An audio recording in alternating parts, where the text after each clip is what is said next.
The live TV, सच सबसे आगे। दोस्तों, आज एक बड़ा खुलासा करने जा रहे हैं हम कि किस तरीके से पिछले 5 साल के भीतर विपक्ष की आवाज को दबाने के लिए और भारतीय जनता पार्टी की आवाज को आगे बढ़ाने के लिए एक सोशल मीडिया प्लेटफॉर्म का सहारा लिया गया और इसमें पूरी तरह से साथ दिया एक बड़े उद्योगपति ने, जिसका सीधे उसमें फंड लगे हुए थे। सोशल मीडिया प्लेटफॉर्म पर पैसा लगा हुआ था और उसी की एक कंपनी ने झूठ धड़ल्ले से परोसा है। यही नहीं, सोशल मीडिया प्लेटफॉर्म ने किस तरीके से तमाम जो विपक्षी दल है उनके पेज को डीएक्टिवेट कर दिया, आपत्ति जताई और लोगों तक सच पहुंचने से रोका है। और यह काम डंके की चोट पर सरकार की बर्दाश्ती में होता रहा है। नमस्कार, मैं हूं प्रज्वल गौतम और आप देख रहे हैं द लाइव टीवी। आज सियासत में एक बड़ा भूचाल आ सकता है, क्योंकि आज एक बड़ी खबर से और बड़ा जो राज था वो खुलने वाला, उसका खुलासा होने वाला, उससे पर्दा हटने वाला है। वो खुलासा इस बात का है कि किस तरीके से पिछले 5 साल के भीतर फेसबुक, जिसे आप अपनी जिंदगी समझते हैं, वो आपके सामने झूठ परोसती रही है। आपको पता चलेगा कि फेसबुक पर किस तरीके से जो तमाम खबरें निकलकर सामने आती हैं, उसके माध्यम से लोगों को बेवकूफ बनाने का काम किया जा रहा था। कैसे भारतीय जनता पार्टी के पक्ष में माहौल बनाने का काम किया जा रहा था, और यह खुलासा एक रिपोर्ट के जरिए हुआ है।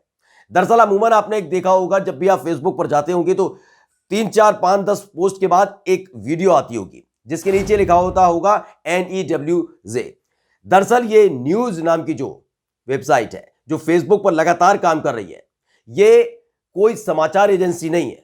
ये आप तक खबरें नहीं पहुंचाती है, बल्कि यही आपके सामने झूठ परोसती है। ये बताती है कि किस तरह से भारतीय जनता पार्टी के पक्ष में माहौल बनाया जाए, और यही ऐसे ही न्यूज वेबसाइट के माध्यम से लगातार भारतीय जनता पार्टी बढ़त बनाने की कोशिश करती रही है। वो बात अलग है कि इसी फेसबुक पर जब कांग्रेस के पेजों को देखा जाए तो उनको सैकड़ों की संख्या में जिनको डीएक्टिवेट कर दिया गया है। लेकिन ये अकेली न्यूज वेबसाइट कंपनी है जो फेसबुक पर धड़ल्ले से न केवल झूठ परोसती है, बल्कि कई ऐसी कंटेंट परोस देती है जिस पर आपत्ति होनी चाहिए। अगर वो आपने परोस दिया या हमने परोस दिया तो हम दोनों, हमारा जो पूरा का पूरा बड़ा प्रोफाइल है उसे डीएक्टिवेट कर दिया जाएगा। लेकिन न्यूज के साथ ऐसा नहीं है।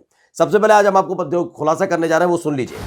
मुकेश अंबानी की रिलायंस द्वारा फंड प्राप्त कंपनी ने फेसबुक पर किया था भाजपा के लिए प्रचार। ये बड़ी खबर है, और ये खबर इसलिए बेहद महत्वपूर्ण हो जाती है क्योंकि देखेंगे आप कि 2020 में एक खबर और आई थी। वो खबर थी कि मुकेश अंबानी और मार्क जुकरबर्ग आई एक साथ जियो में निवेश करेगी फेसबुक, और एएनआई ने इस खबर को 2020 में दिखाया भी था। अप्रैल 2020 में फेसबुक का तकरीबन 43,574 करोड़ जियो प्लेटफॉर्म खर्च करने जा रहा है फेसबुक में, और 9.99% के स्टेक, यानी कि जो शेयर होल्डर इसका बनने जा रहा है। उसके बाद ये कंपनी ले ली गई थी 9.99% के फेसबुक का, यानी जियो का इसमें हिस्सेदारी है। और उसके बाद एक न्यूज नाम की कंपनी खोली गई जिसमें मुकेश अंबानी की रिलायंस द्वारा फंड प्राप्त कंपनी ने फेसबुक पर किया था भाजपा के लिए प्रचार, जो पूरी तरह से गैरकानूनी है। चुनाव आयोग के निर्देश के अनुसार ये पूरी तरह से गैरकानूनी है, और 2019 में जब लोकसभा चुनाव चल रहे थे उस दौरान इसको बनाया गया था।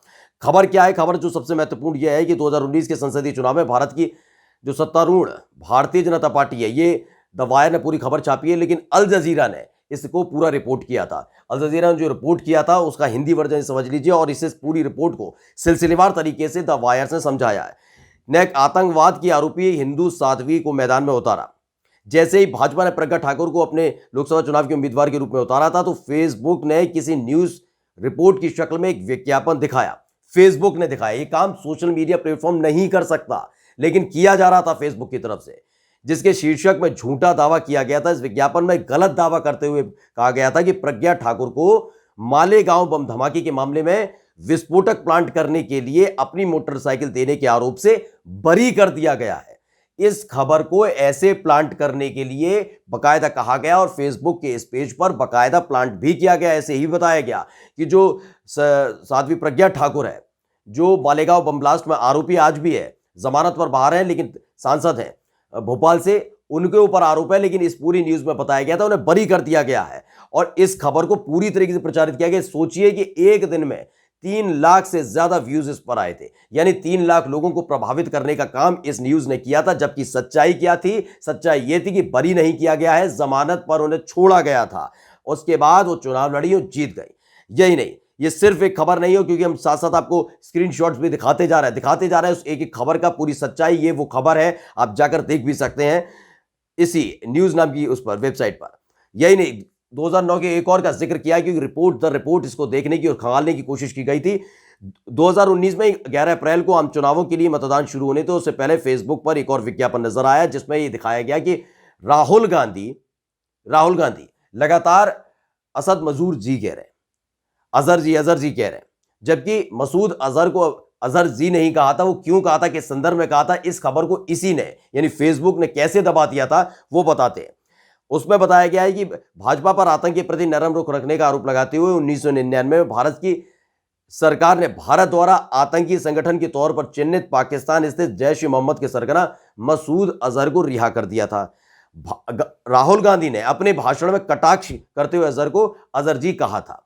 इस बात को सच्चाई न रखकर न्यूज नाम की इस वेबसाइट ने फेसबुक के साथ मिलकर किस तरीके के साथ खेल किया है ये आप समझ सकते हैं। अब ये है क्या, पहले आपको बता देते हैं। फेसबुक की जो पेरेंट कंपनी है मेटा, इसके अलग अलग प्लेटफॉर्म्स हैं जो विज्ञापन जारी करते हैं और विज्ञापनों को लेखा जोखा करने वाले रखने वाले एड लाइब्रेरी अनुसार ये दोनों जो कंपनी है यानी न्यूज नाम के फेसबुक द्वारा दिए गए थे। इन दोनों के बारे में पूरा जिक्र किया कि राहुल गांधी वाला जो विज्ञापन था वो और साथ ही जो दूसरा वाला प्रज्ञा ठाकुर वाला।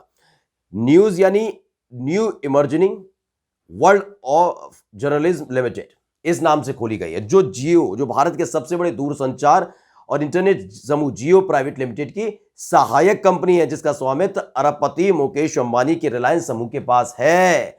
अब इससे साफ जाहिर हो चुका है कि किस तरीके से तमाम उद्योगपति दूसरे केले के जरिए यानी कि सच नहीं दिखाना चाहते, ये किस तरीके से पूरी के पूरी सरकार के सामने नतमस्तक नजर आते हैं, सरकार के लिए प्रचार करते हुए नजर आते हैं, झूठ फैलाते हुए नजर आते हैं। और यही काम लगातार इस कंपनी के द्वारा किया जा रहा था। आज भी अगर आप न्यूज नाम की इस वेबसाइट पर जाएंगे, आप फेसबुक पर जाइए, कंटेंट को खंगालिए। जब कंटेंट को हम खंगालेंगे तो आपको खुद देगा कि कैसे भारतीय जनता पार्टी के लिए पक्ष बनाने के इनके फेसबुक पर इनका जो पेज है, जैसे ही फेसबुक पर जाके न्यूज नाम के पेज पर क्लिक करेंगे तो आपको नजर ही आएगा, उसमें डब्ल्यू में खुद प्रधानमंत्री नरेंद्र मोदी नजर आते, विपक्ष का कोई चेहरा नजर नहीं आता। और एक एक खबर देखिएगा, सिलसिलेवार तरीके से देखिएगा, बीच बीच में एक दो खबर गांव खेत खलिहानों की डाल दी जाएगी, कोई थोड़ी एडवेंचरस डाल दी जाएगी, लेकिन इन सबसे सबसे ज्यादा प्रमोशन भारतीय जनता पार्टी का हो रहा होता है। वो भी ऐसे दौर में जब चुनाव चल रहे होते हैं, चुनाव आयोग पूरी तरह से नजर रखी हुई होती है।